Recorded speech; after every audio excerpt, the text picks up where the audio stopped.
के अंतर्गत यदि आप आवेदन करते हैं तो साथियों, अगले वक्ता के रूप में हमारे बीच में हमारे छत्तीसगढ़ राज्य के महामंत्री और रायपुर हाई कोर्ट में प्रैक्टिस करते हैं शिव नारायण कर्स साहब, मैं उन्हें आमंत्रित करूंगा कि कर्स साहब आइए और छत्तीसगढ़ में किस तरह आप सत्य, न्याय और कानून का झंडा बुलंद करेंगे, इस कानून को लागू करवाएंगे और पीड़ितों का भुगतान कराएंगे, अपनी रणनीति, योजना और इस कानून पर अपना मार्गदर्शन प्रस्तुत करें।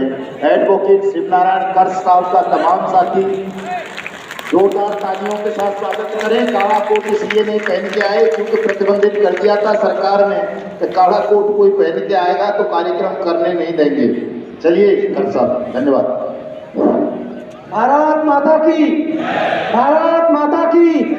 हम सब एक है, हम सब।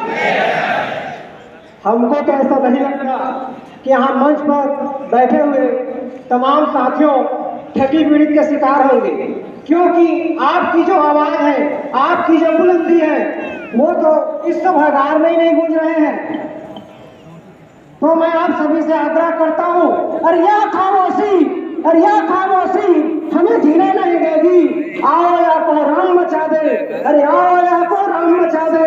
दिल्ली में ही नहीं, पूरे हिंदुस्तान में ठगी पीड़ित का डंका बजा दे, डंका बजा दे। साथियों, आज यहाँ मंच पर बैठे हुए हमारे सम्माननीय आजाद साहब जी का मैं तहे दिल से स्वागत करता हूँ। साथ ही मंच पर आसीन हमारे मुद्रा साहब, हमारे सीनियर एडवोकेट साहब एवं समस्त मंच के पदाधिकारी, मैं आप सभी का तहे दिल से स्वागत करता हूँ। साथ ही जो हमारे बर्ड्स एक्ट जो कानून है, क्या आप सभी लोग 6 महीने के पूर्व जानते थे क्या? आज तक कई लोग नहीं जानते थे, लेकिन 6 महीने की क्रांतिकारी में हमारे आजाद साहब पूरे हिंदुस्तान के 32 राज्यों में भ्रमण करके आप हम तक, आम जनता तक इस कानून को लाया है। यदि ये कानून आम जनता तक आई है तो आप सभी का भुगतान 1% नहीं, 1001% गारंटी है। ये मैं नहीं कहता, ये हमारे देश की संविधान कहती है, हमारे देश की कानून कहती है। जब कोई भी कानून बनता है तो हमारे ठगी पीड़ित जमाकर्ता एनजीओ का बना हुआ कानून नहीं है, वो हमारे देश का बना हुआ कानून है। और देश की जो बनी हुई कानून है उसको कोई रोक नहीं सकता।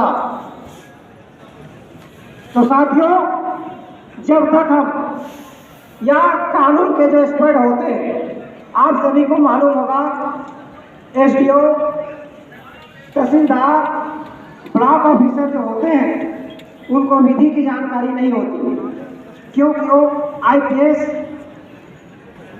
पास होते हैं। लेकिन कानून की जानकारी जो लॉ से ग्रेजुएट किए रहते हैं उनको कानून से मालूम होती है।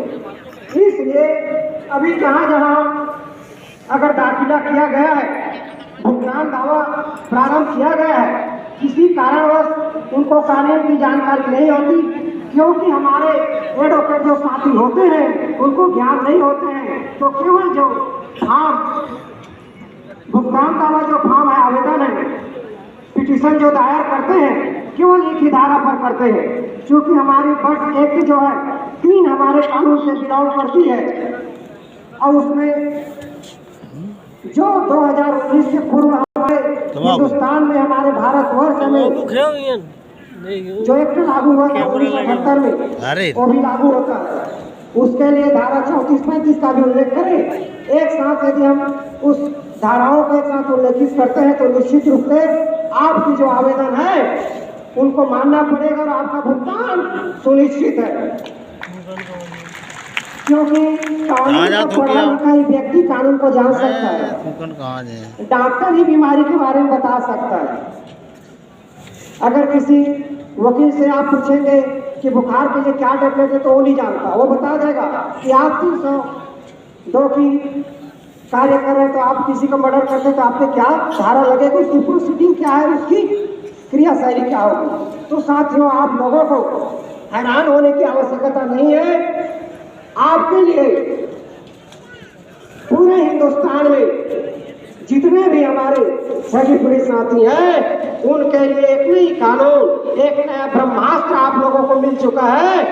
वो फर्स्ट एक्ट 2019 जो आपको आपकी मंजिल तक, आपकी डूबी हुई गाड़ी, मेहनत की रकम है, उनको आप तक पहुंचा देगी। लेकिन कभी भी आप जल्दीबाजी ना करें, कानून को जानिए, समझिए। आप सभी पढ़े लिखे व्यक्ति हैं, कम से कम उस कानून को एक बार पढ़िए, 2 बार पढ़िए, फिर आपकी जो डाउट है वो सारी डाउट आपको क्लियर हो जाएगी।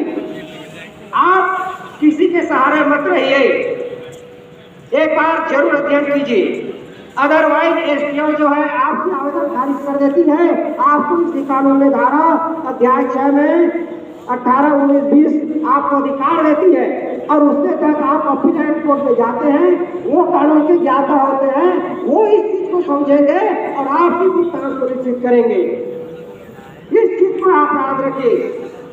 आज इस मंच पर हमारे हिंदुस्तान के सभी राज्यों से आए हुए साथी जो यहाँ हम उपस्थित हैं और एक नहीं है, एक के पीछे एक हमारे जवान करवट योद्धा के साथ, एक व्यक्ति के साथ एक 1000 आदमी है।